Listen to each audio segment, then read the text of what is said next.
Now joining us here in Washington, a key Republican on the Senate Judiciary Committee, Lindsey Graham.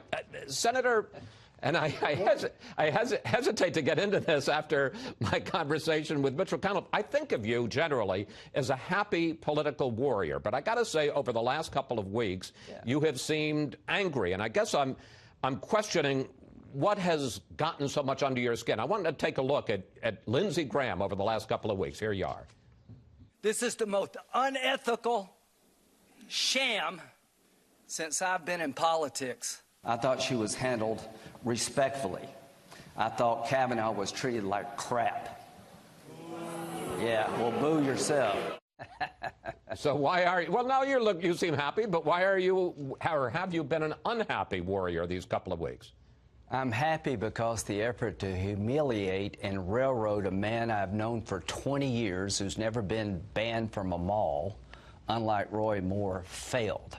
I'm happy that those who tried to destroy his life fell short. I'm glad those who tried to overturn the rule of law and replace it with mob rule lost.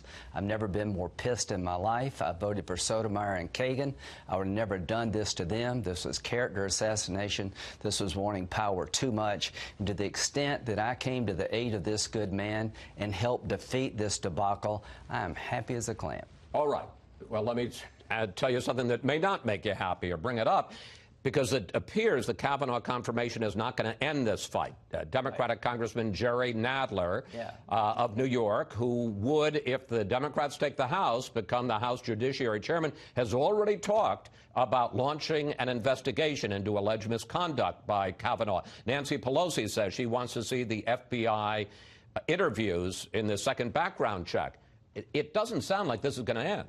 Well, we'll know in November if that makes sense. I hope everybody running for the House in these purple districts will be asked the question, do you support impeaching Judge Kavanaugh based on 5 allegations, none of which could be corroborated? Do you want an outcome so badly that you would basically turn the law upside down? All I can say is that this is going to the streets at the ballot box. I've never campaigned against a colleague in my life. That's about to change. I'm going to go throughout this country and let people in these, purple states, red states where Trump won, know what I thought, know what I think about this process. Now, we were talking before we came on the air, and I see that you have a list of all the people that the president has said are on the list for potential nominees. Yeah. What's your point? Well, here's my point.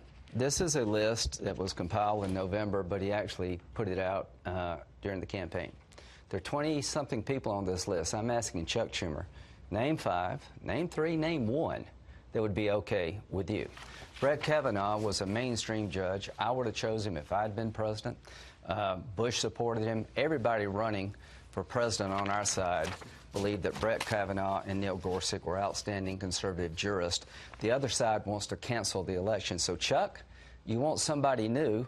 Look at this list and see if there's anybody you agree to. But what you want to do, Senator Schumer, is to overturn the election, and you pick the judges.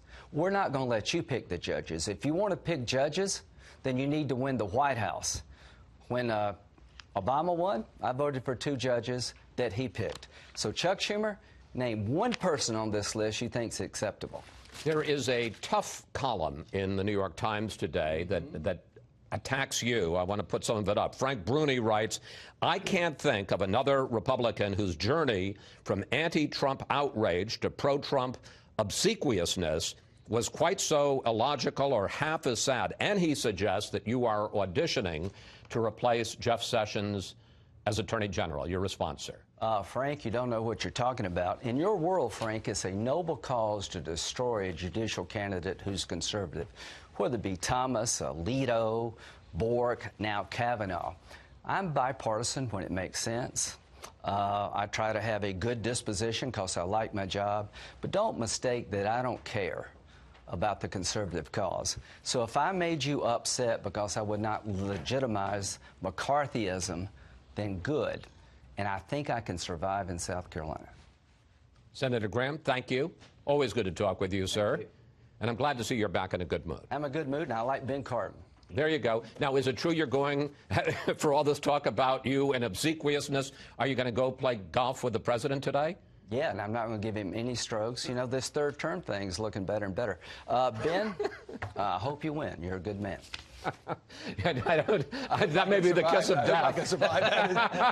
That may be the end of Ben.